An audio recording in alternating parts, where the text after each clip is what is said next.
Matahari pagi menyelinap di balik tirai tipis jendela rumah kayu itu. Di sudut kamar, Aisyah duduk memeluk lututnya, memandangi koper lusuh yang baru saja ia kemasi. Pikirannya melayang-layang antara harapan dan ketakutan.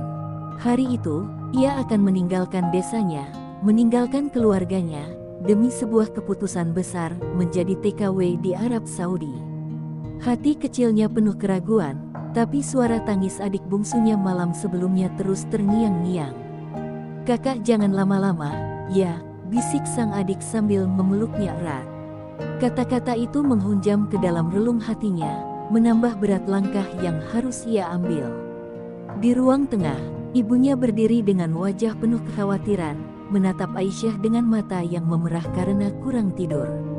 "Nak, kamu yakin ini jalan terbaik?" Suara ibunya bergetar, penuh dengan keraguan yang sulit disembunyikan.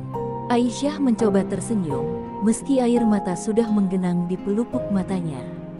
"Ibu, kalau bukan saya yang pergi, siapa lagi? Utang ayah sudah terlalu banyak, dan saya tidak mau adik-adik berhenti sekolah," jawabnya dengan nada tegas, meski hatinya terasa remuk. Ketika mobil jemputan dari agen kerja tiba, Aisyah berpamitan dengan seluruh anggota keluarganya.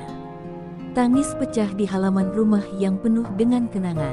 Ayahnya, yang biasanya tegar, hanya mampu menepuk pundak Aisyah tanpa berkata apa-apa. "Hati-hati di sana, Aisyah. Jangan lupa salat dan selalu ingat kami," pesan ibunya sambil menggenggam tangan Aisyah erat. Aisyah mengangguk, lalu memeluk ibunya untuk terakhir kali. Mobil melaju meninggalkan desa, sementara bayangan rumah dan keluarganya semakin menjauh di kaca belakang. Di dalam mobil, Aisyah hanya terdiam. Ada ketakutan yang terus mengintainya. Bagaimana jika ia gagal?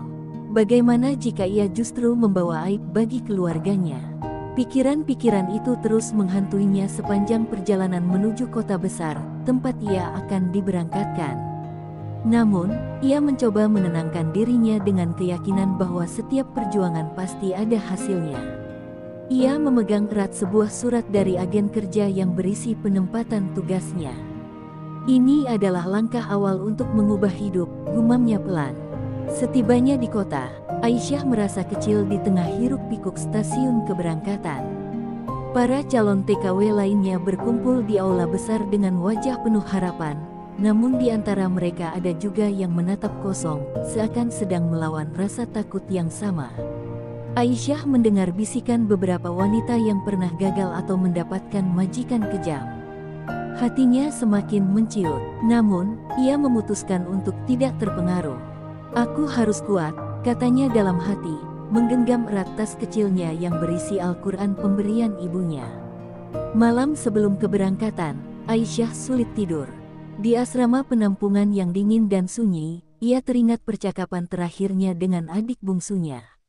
"Kak, aku akan jadi dokter biar bisa rawat ayah dan ibu kalau mereka sakit," kata sang adik dengan polos. Kalimat itu membakar semangat Aisyah. Ia tahu perjuangannya tidak boleh sia-sia. Ia harus berhasil, apapun yang terjadi. Pagi harinya, Aisyah naik pesawat untuk pertama kali dalam hidupnya. Perasaan campur aduk memenuhi dadanya, antara kagum, takut, dan rindu yang sudah mulai menyergap. Saat pesawat lepas landas, ia menatap keluar jendela, melihat tanah air yang perlahan menghilang dari pandangan. Sebuah doa lirih terucap dari bibirnya, "Ya Allah, lindungi aku, kuatkan aku, dan izinkan aku membawa kebahagiaan untuk keluargaku." Ketika pesawat mendarat di tanah Arab, Aisyah disambut dengan udara panas dan suasana asing yang sama sekali baru. Hatinya bergetar melihat betapa berbeda segalanya dari tempat ia berasal. Namun, di tengah segala kegelisahan itu, ia menanamkan tekad yang kuat dalam hatinya. Ini bukan sekadar perjalanan mencari nafkah, melainkan perjuangan untuk membuktikan bahwa ia bisa mengubah nasib keluarganya. Aisyah melangkah ke depan, meski bayangan keluarganya terus menghantui benaknya. Babak baru dalam hidupnya telah dimulai.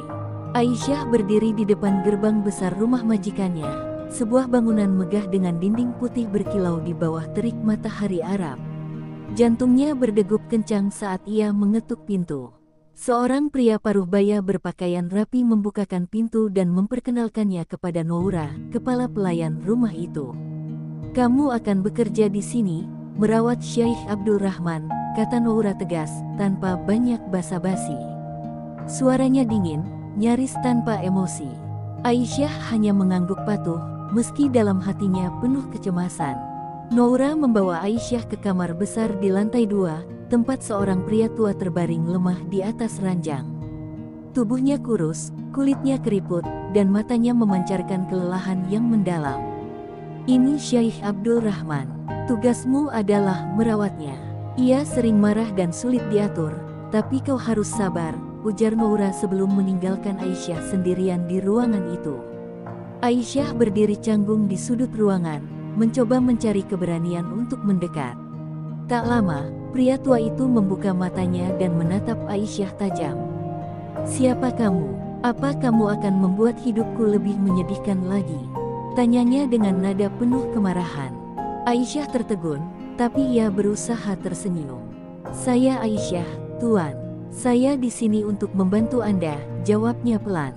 Namun, pria tua itu hanya menggerutu dan memalingkan wajahnya. Aisyah merasa ditolak, tapi ia tahu ia tidak boleh menyerah. Hari-hari pertama bekerja di rumah itu terasa berat. Syekh Abdul Rahman sering marah tanpa alasan jelas. Ia menolak makan, sulit tidur, dan terkadang memaki Aisyah dengan kata-kata kasar. Aisyah sering menangis diam-diam di kamarnya, merasa tidak dihargai. Namun, setiap kali ia teringat wajah adik-adiknya dan perjuangannya meninggalkan rumah, ia menguatkan diri. "Aku harus sabar. Ini bukan tentang aku, tapi tentang keluargaku," gumamnya, mencoba menenangkan hatinya. Suatu malam, Aisyah mendengar suara batuk keras dari kamar Syekh Abdul Rahman. Ia segera masuk dan melihat pria tua itu terbaring lemah, tercekik oleh lendir di tenggorokannya. Tanpa berpikir panjang, Aisyah membantunya duduk dan memberinya air hangat. Mata Syekh Abdul Rahman menatapnya dengan sorot yang berbeda, bukan kemarahan, tapi keheranan. "Kenapa kamu peduli padaku? Aku hanya orang tua yang menyusahkan," gumamnya pelan. Aisyah tersenyum tipis. "Karena itu tugas saya, dan saya ingin membantu Anda, Tuan." Sejak malam itu, sikap Syekh Abdul Rahman perlahan berubah. Meski masih sering marah, ia mulai membiarkan Aisyah membantunya makan dan merapikan tempat tidurnya. Kadang-kadang, ia bahkan bercerita tentang masa lalunya, tentang keluarganya yang telah meninggal dan kesepiannya di usia tua. Aisyah mendengarkan dengan penuh perhatian, mencoba memahami luka batin yang tersembunyi di balik sikap kasarnya. Namun, hubungan mereka tidak selalu berjalan mulus. Ada kalanya Syekh Abdul Rahman kembali marah tanpa sebab, membuat Aisyah merasa putus asa. Tapi setiap kali itu terjadi, Aisyah selalu mengingat pesan ibunya, "Sabar, nak. Kebaikan akan selalu menang pada akhirnya." Dengan keteguhan hati, Aisyah terus merawat pria tua itu dengan penuh kesabaran, meski tubuh dan pikirannya sering kali lelah.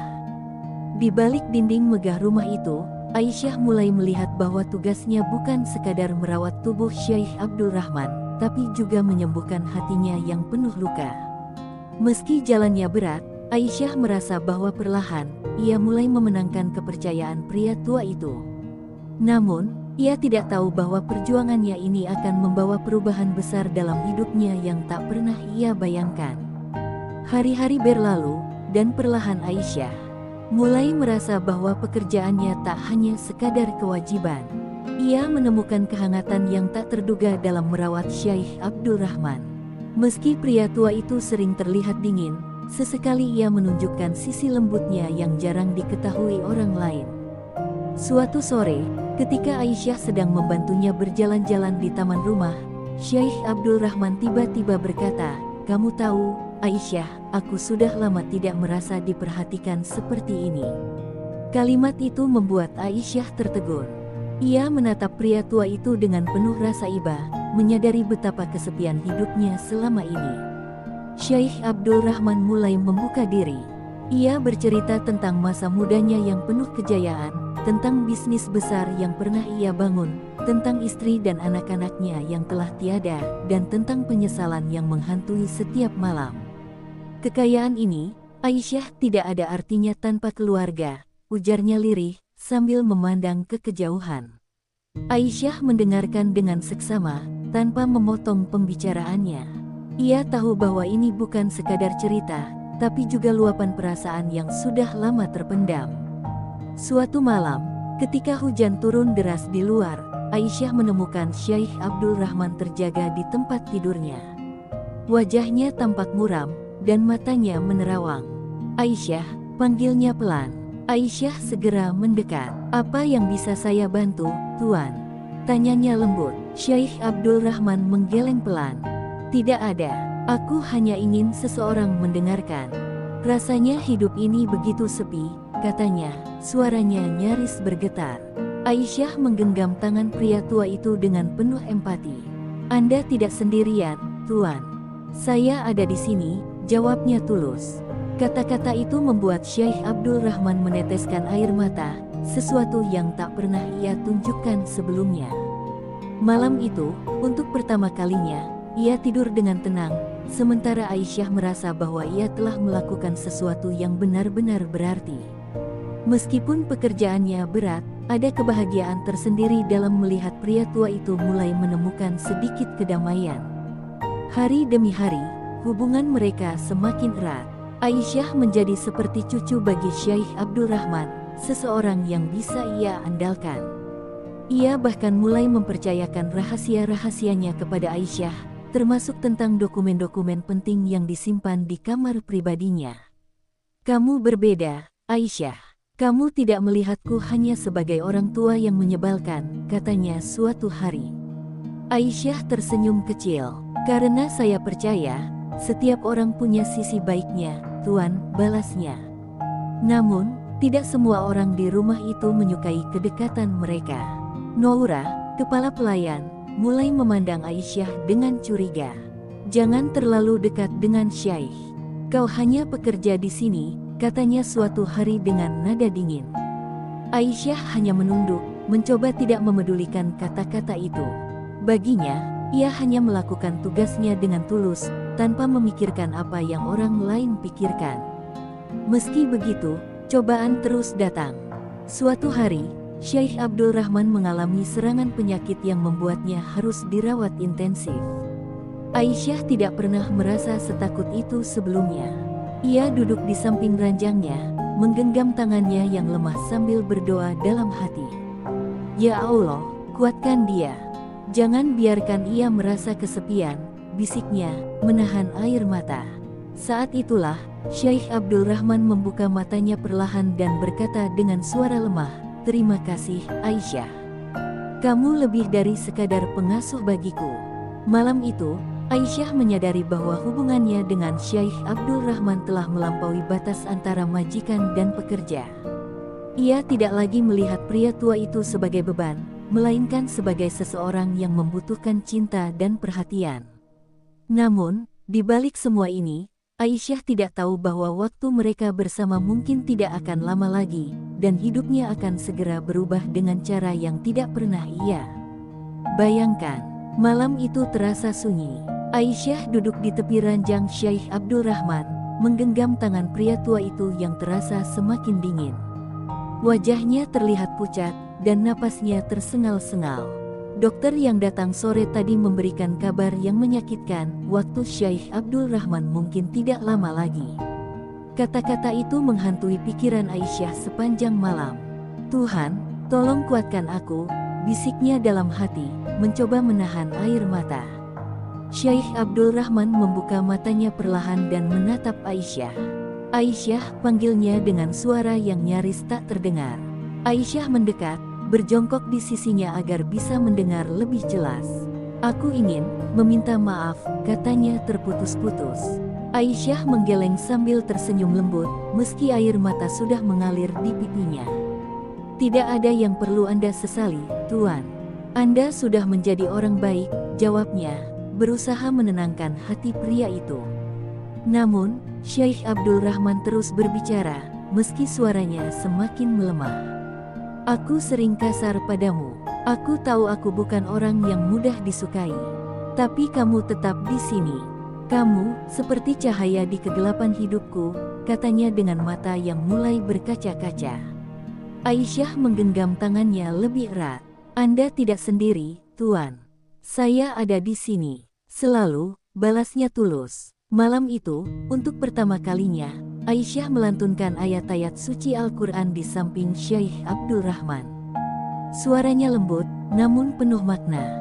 Pria tua itu menutup matanya, mendengarkan setiap kata dengan tenang. Di tengah lantunan doa, Aisyah merasa ada kehangatan aneh yang menyelimuti ruangan itu. Meski hatinya berat, ia merasa bahwa ini adalah cara terbaik untuk mengantar Syekh Abdul Rahman menuju kedamaian. Pagi harinya, Syekh Abdul Rahman tidak bangun seperti biasanya. Aisyah menyentuh tangannya yang kini benar-benar dingin. Tubuhnya terpaku, seolah tak percaya bahwa pria yang telah ia rawat selama ini telah tiada. Air mata yang selama ini ia tahan tumpah begitu saja. Tuan, Anda telah pergi, tapi Anda akan selalu ada di hati saya, katanya dengan suara bergetar. Kepergian Syekh Abdul Rahman meninggalkan kesedihan mendalam di rumah besar itu.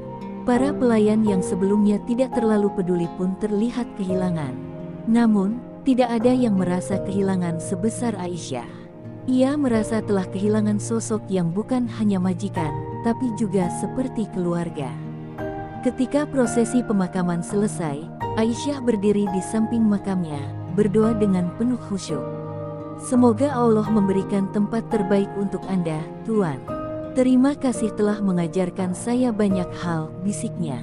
Beberapa hari setelah pemakaman, seorang pria berpakaian formal datang ke rumah itu untuk membacakan surat wasiat Syekh Abdul Rahman. Semua pelayan, termasuk Aisyah, dikumpulkan di ruang keluarga. Saat nama Aisyah disebut dalam surat itu, ia terkejut. Aisyah telah menunjukkan ketulusan yang tidak pernah saya temukan sebelumnya. Sebagai tanda terima kasih, saya mewariskan sebagian kekayaan saya kepadanya, ucap pria itu, membacakan isi surat wasiat. Aisyah tidak percaya apa yang ia dengar. Ia hanya datang ke Arab untuk bekerja, bukan berharap mendapatkan warisan.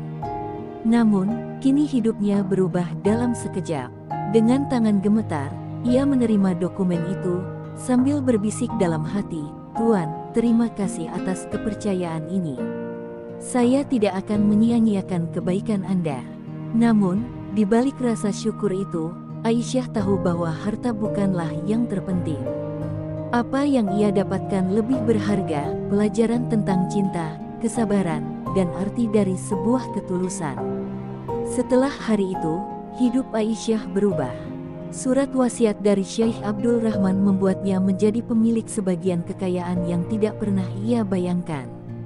Namun, harta itu justru membawa perasaan yang bercampur aduk. Di satu sisi, ia bersyukur karena keikhlasannya dihargai. Di sisi lain, ia merasa kehilangan sosok yang telah mengajarkan banyak hal dalam hidupnya. Aisyah memutuskan untuk segera kembali ke Indonesia. Baginya, tanah kelahirannya adalah tempat yang paling tepat untuk memulai hidup baru. Di bandara, Noura, kepala pelayan, mendekati Aisyah dengan raut wajah yang lebih lembut dari biasanya. Aisyah, aku tahu aku sering bersikap keras padamu. Tapi aku ingin kau tahu, kau adalah orang paling tulus yang pernah aku temui di rumah ini.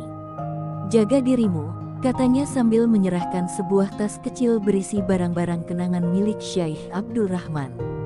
Aisyah mengangguk dan memeluk Noura singkat, merasa bahwa perpisahan ini adalah akhir dari babak penting dalam hidupnya. Sesampainya di Indonesia, Aisyah disambut dengan pelukan hangat keluarganya. Ibunya menangis terisak melihat putri sulungnya kembali dengan selamat. Nak, alhamdulillah kamu kembali. Kami selalu mendoakanmu, kata sang ibu sambil memeluknya erat. Aisyah tersenyum meski matanya basah oleh air mata. Bu, aku punya banyak cerita, tapi yang paling penting, aku bisa membantu kita keluar dari kesulitan, ujarnya sambil menunjukkan dokumen warisan yang ia bawa. Hari-hari pertama Aisyah di desa dipenuhi dengan perasaan lega dan bahagia. Dengan sebagian dari warisan itu, ia melunasi semua utang keluarganya dan memperbaiki rumah yang sudah hampir roboh. Namun, ia tidak berhenti di situ. Aisyah ingin menggunakan harta itu untuk sesuatu yang lebih besar, sesuatu yang bisa memberikan manfaat bagi banyak orang. Ia teringat pesan terakhir Syekh Abdul Rahman, gunakan apa yang kamu miliki untuk kebaikan. Dengan bantuan keluarganya, Aisyah mulai membangun sebuah panti jompo kecil di desanya. Ia ingin memberikan tempat yang nyaman bagi orang-orang tua yang terlantar, seperti yang pernah ia lakukan untuk Syekh Abdul Rahman. Ini untuk mereka yang membutuhkan perhatian dan kasih sayang, katanya kepada ibunya. Panti itu diberi nama Rahmah, sebagai penghormatan kepada pria tua yang telah mengubah hidupnya. Namun, tidak semua orang di desa menyambut baik perubahan hidup Aisyah. Beberapa tetangga mulai bergosip, mengatakan bahwa Aisyah hanya beruntung mendapatkan harta dari majikannya. Hidupnya berubah karena warisan, bukan karena kerja keras, ujar salah satu tetangga. Meski sakit hati, Aisyah memilih diam. Baginya, kebahagiaan keluarganya dan panti jompo yang ia bangun jauh lebih penting daripada omongan orang lain. Suatu hari, seorang wanita tua datang ke panti jompo yang baru dibuka itu. Wajahnya penuh kerutan, dan tubuhnya tampak lemah. Ia menggenggam tangan Aisyah dengan erat dan berkata, "Nak, semoga Allah memberkahi hidupmu. Tidak banyak orang yang mau peduli pada orang sepertiku." Kata-kata itu membuat Aisyah meneteskan air mata. Ia merasa bahwa perjuangannya selama ini tidak sia-sia. Di malam yang tenang, Aisyah duduk di teras rumahnya, memandang bintang-bintang yang berkelap-kelip di langit. Ia memikirkan semua yang telah ia lalui, perpisahan, kerja keras, kehilangan, dan harapan baru. Dalam hatinya, ia berbisik, "Terima kasih, Tuan Abdul Rahman. Karena Anda, saya menemukan tujuan hidup saya." Dengan senyum di wajahnya, Aisyah merasa bahwa ini bukan akhir, melainkan awal dari perjalanan baru untuk memberikan kebaikan kepada dunia. Panti Jompo Rahmah perlahan menjadi tempat yang dikenal di desa dan sekitarnya. Orang-orang tua yang terlantar kini memiliki tempat bernaung, dan senyuman mulai kembali menghiasi wajah mereka. Aisyah merasa bahwa perjuangannya mulai membuahkan hasil. Namun, di balik kesuksesan itu, masalah-masalah baru mulai bermunculan. Salah satunya adalah kurangnya dana operasional. Meski Aisyah menggunakan sebagian besar warisan dari Syekh Abdul Rahman untuk membiayai panti, pengeluaran harian terus meningkat seiring bertambahnya jumlah penghuni. Keadaan semakin sulit ketika seorang kerabat jauh muncul tiba-tiba. Kakak dari almarhum ayah Aisyah, seorang pria paruh baya bernama Pak Hamid, menuntut hak atas warisan yang diterima Aisyah. Harta itu seharusnya digunakan untuk keluarga besar, bukan untuk orang-orang asing di panti itu, katanya dengan nada tinggi saat bertemu dengan Aisyah. Perkataan itu menusuk hati Aisyah, tetapi ia menjawab dengan tenang, "Saya tidak mengabaikan keluarga, Pak. Saya hanya ingin membantu mereka yang membutuhkan." Namun, Pak Hamid tidak puas. Ia bahkan mengancam akan membawa masalah ini ke pengadilan. Di tengah kekacauan itu, beberapa penghuni panti mulai merasa bersalah.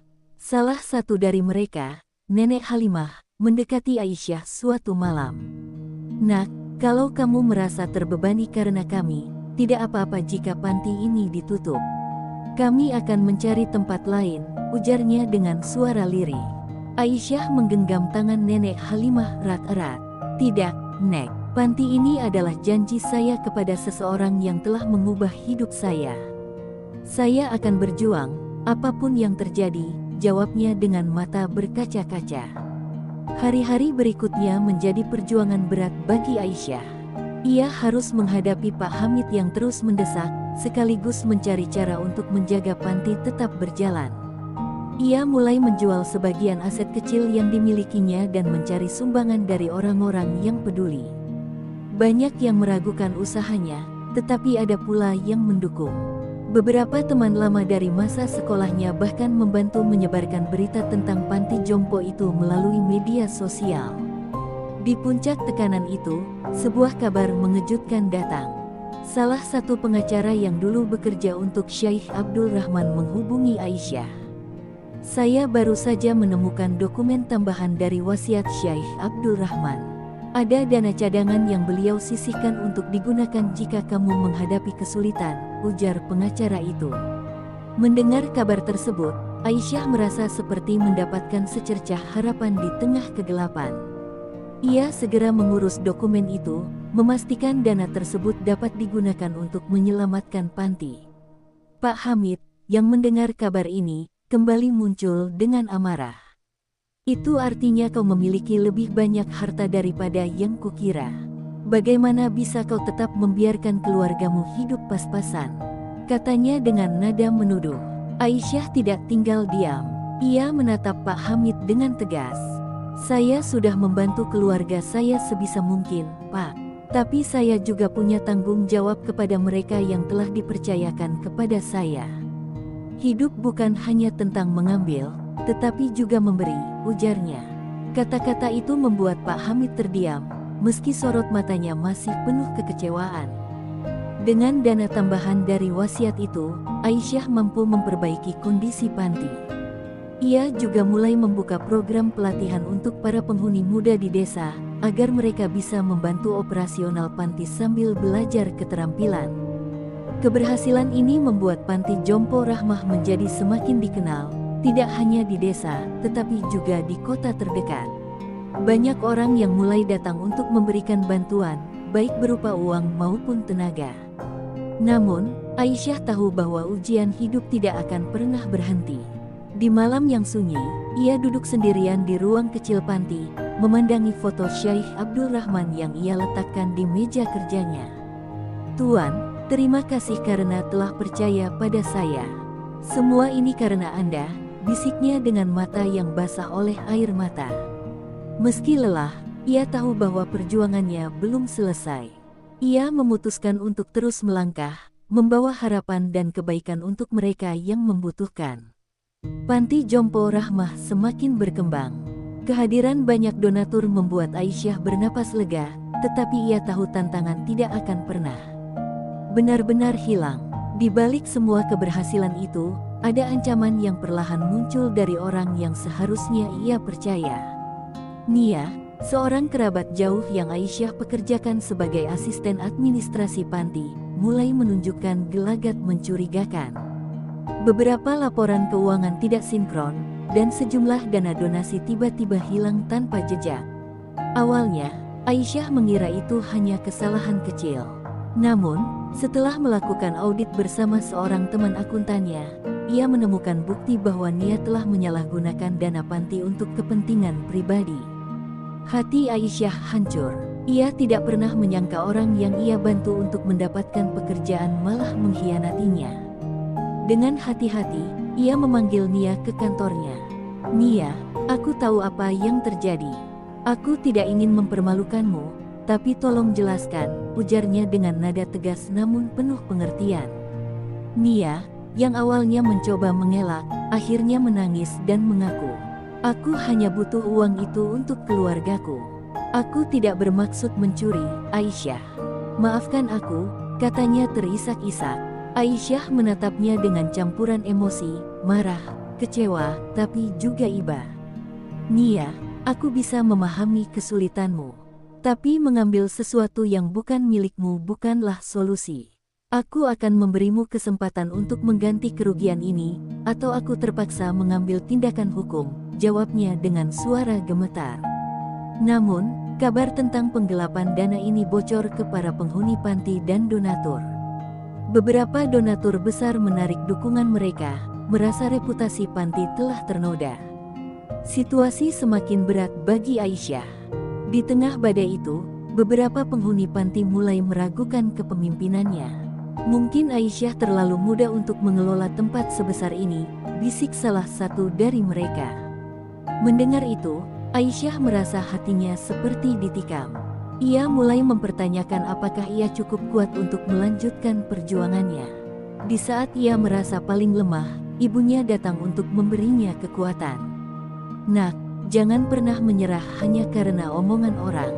Allah tahu niat baikmu, dan setiap ujian ini adalah caranya menguji ketulusanmu. Jika kau percaya pada apa yang kau lakukan, lanjutkan, ujar sang ibu sambil menggenggam tangan Aisyah erat. Kata-kata itu membuat Aisyah menangis, tetapi kali ini ia merasa ada kekuatan baru yang tumbuh dalam dirinya. Aisyah memutuskan untuk bangkit. Ia mulai menjelaskan situasi kepada para penghuni panti, meminta maaf atas kekacauan yang terjadi, dan berjanji untuk memperbaiki semuanya. Panti ini bukan tentang saya. Ini tentang kita semua. Saya mohon, beri saya kesempatan untuk memperbaikinya, katanya dengan suara serak. Kata-katanya menyentuh hati para penghuni, dan perlahan mereka kembali mendukungnya. Untuk memperbaiki kepercayaan para donatur, Aisyah bekerja tanpa henti. Ia membuat laporan transparan, membuka akses publik ke keuangan panti, dan bahkan menjual sebagian aset pribadinya untuk menutupi kekurangan dana. Kerja kerasnya mulai membuahkan hasil. Beberapa donatur yang sempat pergi kembali memberikan dukungan, terinspirasi oleh keteguhan hati Aisyah. Namun, Aisyah tahu bahwa ini adalah kemenangan yang harus terus ia pertahankan dengan usaha dan integritas.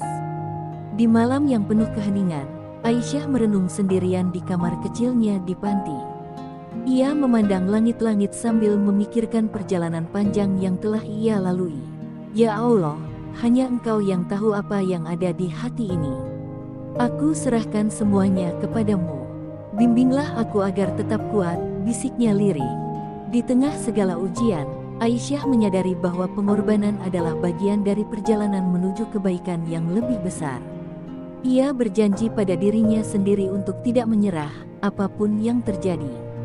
Setelah badai pengkhianatan yang melanda, Panti Jompo Rahmah mulai bangkit perlahan. Dukungan dari para penghuni dan donatur yang kembali memberikan semangat baru bagi Aisyah untuk melanjutkan perjuangannya. Namun, kehidupan tetap saja tidak pernah mudah. Suatu pagi, Aisyah menerima kabar bahwa ibunya jatuh sakit. Tubuhnya lemah, dan dokter mengatakan bahwa ia membutuhkan perawatan intensif karena penyakit jantung yang sudah lama dideritanya. Aisyah merasa dunianya runtuh. Di tengah perjuangannya mempertahankan panti, ia kini harus menghadapi kenyataan bahwa ibunya, satu-satunya penopang hatinya, berada di ambang bahaya. Bu, aku akan melakukan apa saja agar ibu sembuh. Jangan khawatir, katanya sambil memeluk ibunya yang terbaring lemah. Namun, di balik kata-kata itu, Aisyah tahu bahwa biayanya tidak sedikit, dan uang panti tidak mungkin digunakan untuk kebutuhan pribadi. Di tengah kebingungan itu, Aisyah mendapati dirinya semakin sering merenung di malam hari. Ia kembali memikirkan pesan Syekh Abdul Rahman, gunakan apa yang kamu miliki untuk kebaikan. Kata-kata itu terus terngiang di telinganya. Dengan berat hati, Aisyah mengambil keputusan besar. Ia memutuskan untuk menjual salah satu aset warisan terakhir yang ia miliki, sebuah perhiasan antik yang dulu diberikan oleh Syekh Abdul Rahman sebagai tanda penghargaan. Hasil penjualan itu ia gunakan untuk membiayai pengobatan ibunya. Namun, keputusan ini tidak luput dari sorotan negatif. Beberapa penghuni panti mendengar kabar tentang penjualan perhiasan tersebut dan mulai mempertanyakan niat Aisyah. Apa dia mulai menggunakan harta panti untuk kepentingan pribadinya? Tanya salah satu dari mereka. Gosip itu menyebar dengan cepat, dan Aisyah sekali lagi merasa terpojok. Tetapi kali ini, ia tidak berusaha menjelaskan. Allah tahu niat saya, itu cukup, bisiknya pada dirinya sendiri. Di tengah cobaan itu, keajaiban kecil terjadi. Seorang penghuni panti, Nenek Halimah, yang pernah merasa sangat terbantu oleh Aisyah, berdiri membela dirinya di hadapan para penghuni lain. Aisyah telah memberikan seluruh hidupnya untuk kita. Jika ia melakukan sesuatu, itu pasti untuk kebaikan. Kita tidak boleh meragukan orang yang telah berjuang untuk kita, katanya dengan suara tegas. Kata-kata Nenek Halimah membuka mata banyak orang. Perlahan, kepercayaan kepada Aisyah kembali tumbuh. Sementara itu, kondisi ibu Aisyah mulai menunjukkan perbaikan. Operasi yang dilakukan berhasil, meski membutuhkan waktu pemulihan yang cukup lama. Melihat ibunya tersenyum kembali adalah kebahagiaan terbesar bagi Aisyah. "Nak, kau sudah melakukan terlalu banyak untukku. Aku bangga padamu," ujar ibunya dengan suara lirih. Aisyah hanya tersenyum, merasa bahwa semua pengorbanannya terbayar dengan kebahagiaan ibunya. Namun, cobaan lain datang saat seorang pejabat dari pemerintah setempat datang ke panti. Mereka mengumumkan bahwa tanah tempat panti berdiri akan dijadikan proyek pembangunan, dan Aisyah diminta untuk memindahkan seluruh operasional panti dalam waktu 3 bulan. Kabar ini menghancurkan Aisyah. "Bagaimana mungkin? Kami tidak punya tempat lain," katanya dengan putus asa. Tetapi pejabat itu tidak memberikan pilihan lain. Di malam yang gelap, Aisyah kembali berdoa, meminta petunjuk. Ia merasa terlalu banyak cobaan yang harus ia hadapi, tetapi dalam hatinya, ia tahu bahwa menyerah bukanlah pilihan. "Ya Allah, jika ini adalah ujianmu, bimbinglah aku untuk menemukan jalan keluar," bisiknya dengan air mata mengalir di pipinya. Dalam keheningan malam itu, Aisyah menyadari bahwa di balik setiap kesulitan, pasti ada harapan. Ia bertekad untuk mencari solusi, demi mereka yang telah percaya padanya dan demi impiannya menjaga Rahmah tetap hidup.